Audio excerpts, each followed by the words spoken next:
Shalom,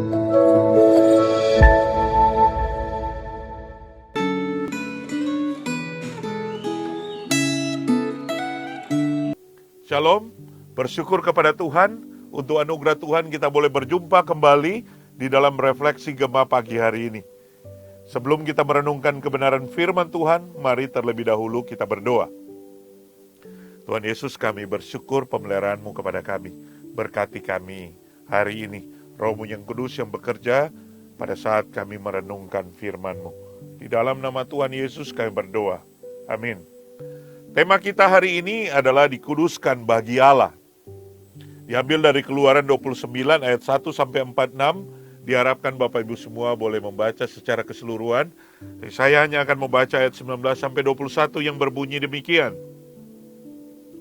Kemudian haruslah kau ambil domba jantan yang lain, lalu haruslah Harun dan anak-anaknya meletakkan tangannya ke atas kepala domba jantan itu. Haruslah kau sembeli domba jantan itu. Kau ambillah sedikit dari darahnya, dan kau bubuhkan pada cuping telinga kanan Harun, dan pada cuping telinga kanan anak-anaknya, dan pada ibu jari tangan kanan, dan pada ibu jari kaki kanan mereka. Dan darah selebihnya kau siramkanlah pada mezbah sekelilingnya. Haruslah kau ambil sedikit dari darah yang ada di atas mezbah, dan dari minyak urapan itu, dan kau percikanlah kepada Harun dan kepada pakaiannya, dan juga kepada anak-anaknya dan pada pakaian anak-anaknya.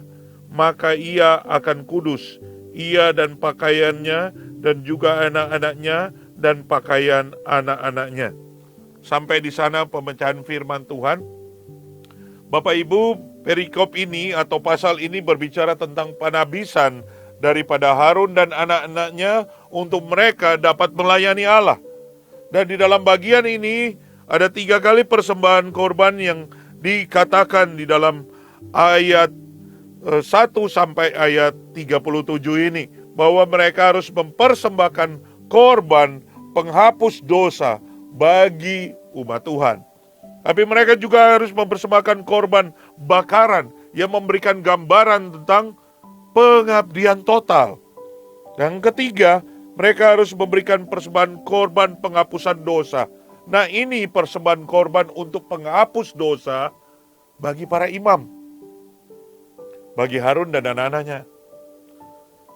Jadi mereka sebelum memberikan persembahan korban untuk menghapus dosa umat Allah, mereka harus memberikan persembahan korban untuk diri mereka sendiri, supaya mereka diampuni dosa terlebih dahulu, baru mereka melakukan tindakan pengorbanan, persembahan korban untuk umat Tuhan.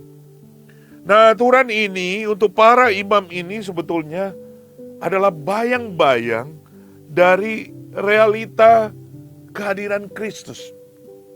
Iya, jadi aturan ini adalah untuk para imam. Dan ini adalah bayang-bayang dari realita di dalam Tuhan Yesus Kristus. Ibrani pasal 7 ayat 26-27 berkata begini. Sebab imam besar yang demikianlah yang kita perlukan, yaitu yang saleh, yang tanpa salah, tanpa noda, yang terpisah dari orang-orang berdosa, dan lebih tinggi daripada tingkat-tingkat sorga, yang tidak seperti imam-imam besar lain, yang setiap hari harus mempersembahkan korban untuk dosanya sendiri, dan sesudah itu barulah untuk dosa umatnya. Sebab hal itu telah dilakukannya 1 kali untuk selama-lamanya, ketika ia mempersembahkan dirinya sendiri sebagai korban.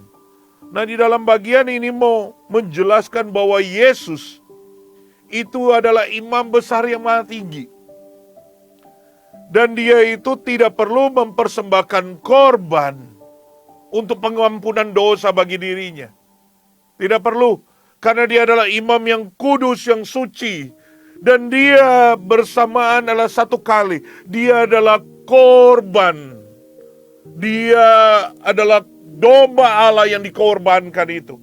Jadi di dalam dirinya itu Dia itu adalah imam besar yang maha tinggi. Tetapi dia juga ada domba Allah yang dikorbankan. Sehingga di dalam keberadaan diri Yesus Kristuslah, ini adalah pengorbanan yang sempurna. Dia adalah domba yang dikorbankan dengan final untuk pengampunan dosa.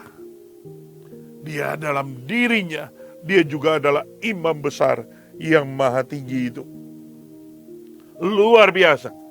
Sehingga setiap kita yang percaya kepada Kristus, maka kita mengalami pengampunan dosa.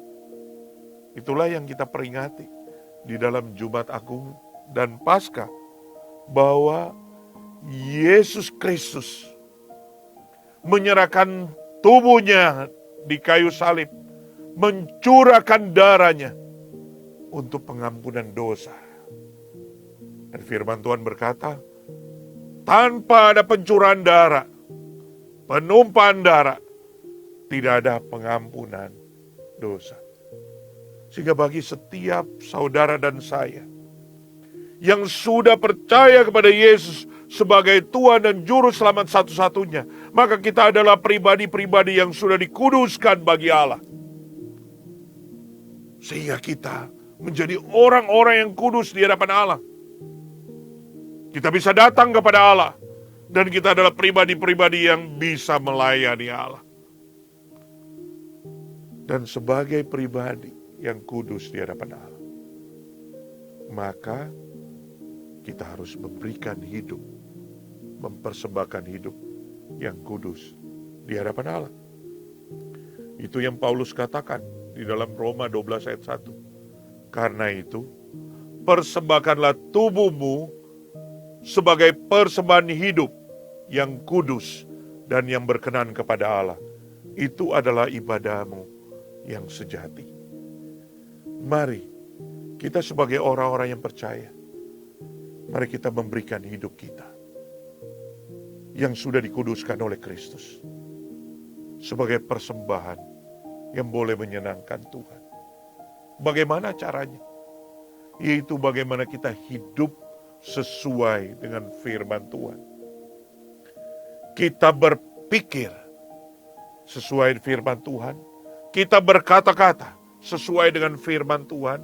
Kita bertindak, melakukan sesuatu, berbuat sesuatu sesuai dengan firman Tuhan. Hidup seperti itulah adalah hidup yang kudus di hadapan Allah. Tuhan Yesus memberkati kita semua. Mari kita berdoa.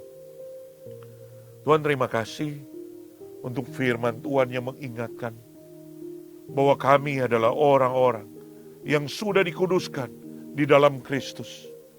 Dan biarlah ya Tuhan, sebagai orang-orang yang sudah dikuduskan, biarlah kami juga ya Tuhan, boleh menjalani kehidupan yang kudus ini. Dan kami persembahkan sebagai persembahan yang berkenan kepada Allah. Berkati setiap kami ya Tuhan. Roh-Mu yang kudus yang menuntun dan memimpin kami. Di dalam nama Tuhan Yesus kami berdoa. Amin. Tetap semangat, tetap percaya. Tuhan Yesus memberkati.